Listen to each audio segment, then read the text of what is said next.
पिछले वीडियो में आपने देखे थे कि फुटिंग का ड्राइंग कैसे रीड करना है, तो इस वीडियो में देखते हैं कि एक कॉलम का ड्राइंग कैसे रीड करना है। जैसे कि इस लोकेशन पे आप देख सकते हैं कि ये 4 फुटिंग है, 4 फुटिंग के बीच में 4 कॉलम है। अभी 4 कॉलम का अपने को शेड्यूल देखना है एज़ पर बीबीएस के रूल के हिसाब से।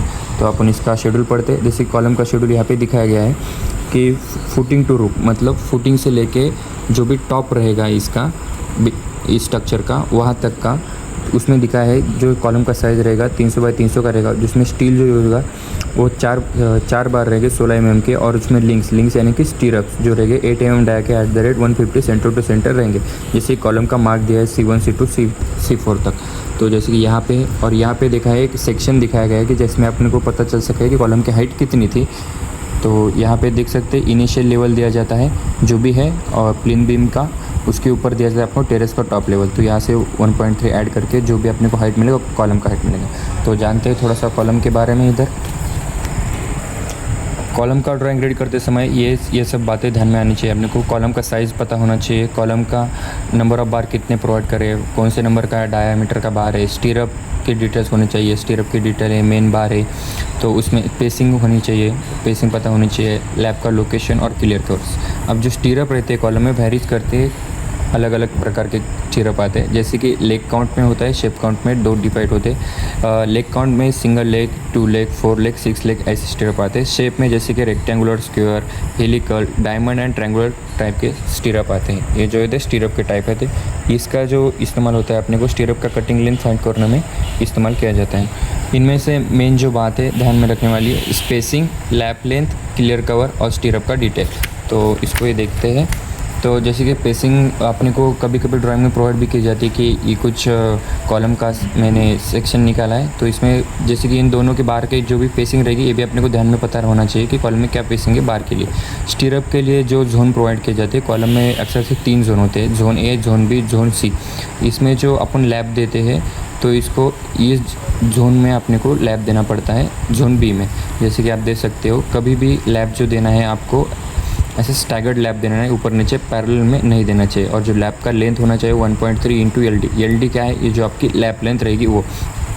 जैसे कि यहाँ पे देख सकते हैं इस लेंथ को कहा जाता है स्ट्रक्चरल बेंड हुक या यल बेंड कहा जाता है इसको, और ये लैपिंग जोन में प्रोवाइड किया जाता है।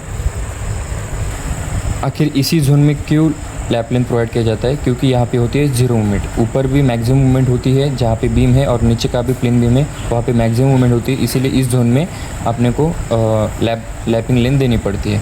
तो देखते हैं ये जोन ये है, जैसे कि मैंने यहाँ पे मार्क करके रखा है। इस बी जोन में अपने को लैपिंग लेंथ प्रोवाइड करनी पड़ती है। H/2 स्टीरअप pacing close. इस जोन में जो भी स्टीरअप की पेसिंग रहेंगे वो भी क्लोज रहेंगे। ये किस लिए मैं बता रहा हूँ, जब अपने स्टीरअप का कैलकुलेशन निकालें नंबर ऑफ स्टीरअप, तो इस एरिया में अपने को स्टीरअप कम मिलेंगे, इस एरिया में कुछ ज़्यादा मिलेंगे, इस एरिया में और इस एरिया उतने ही क्लेम स्टीरअप मिलेंगे। और जो भी अपन स्टैगर्ड लैपिंग दे रहे हैं ऑलवेज उसको स्टैगर्ड में करना है। जो भी लैपिंग लेंथ दे रहे हैं, लैप लेंथ का जो फार्मूला है और डेवलपमेंट लेंथ उसको जनरली लिया जाता है LD = 50D diameter of the bar. इसका कैलकुलेशन का भी फार्मूला रहता है। तो आगे थोड़ा चलते हैं। अब BBS के पॉइंट ऑफ व्यू से अभी देखना है तो मेन बार हुक लेंथ जो भी मैंने बताया था, जो भी ऐसा बार आके यहाँ से जाता है, ये हुक लेंथ क्या है हर एक ड्राइंग में अलग अलग प्रोवाइड करते हैं। कहीं पे नॉमिनल 300 रखते हैं, या एज पर ड्राइंग के हिसाब से अपने को बताया जाता है कि कौन से डायमीटर के बार के लिए कितना हुक लेंथ लेना है। लैप लेंथ जैसे कि मैंने आपको बताया था, अगर किसी में मेंशन नहीं किया तो 1.3 टाइम्स इंटू LD यानी कि अपना लैप लेंथ रहता है। जो भी उसको जहाँ से कि ये बार यहाँ तक आके ख़त्म हो गया तो इसके ऊपर से जो भी बार स्टार्ट होगा यहाँ से ये जो लैप लेंथ रहेगा इसका ये 1.3 रहेगा इसका LD का।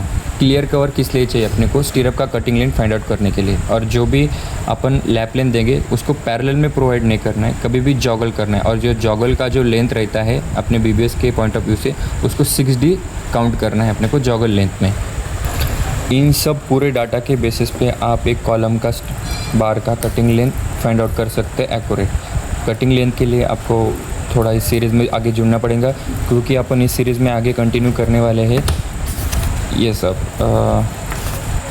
क्योंकि इस सीरीज़ में अपन आगे कंटिन्यू करने वाले, जैसे कि फुटिंग का ड्राइंग मैंने पिछले वीडियो में बता दिया था आपको, कॉलम का ड्राइंग इस वीडियो में बताया। जैसे कि अब मैं बीम का ड्राइंग इस अगले वीडियो में पढ़ना सिखाऊंगा, देन स्लैब का, देन स्टेयरकेस का, देन टैंक का। अपन स्टेप वाइज जैसे मेरा पहला वीडियो था अपन बेसिक टू एडवांस BBS के लेक्चर में तो इसी प्रकार से अपन आगे बढ़ेंगे और अगली वीडियो में आपको कटिंग लेंथ कैसे फाइंड आउट करना है ये सब भी मिलेगा।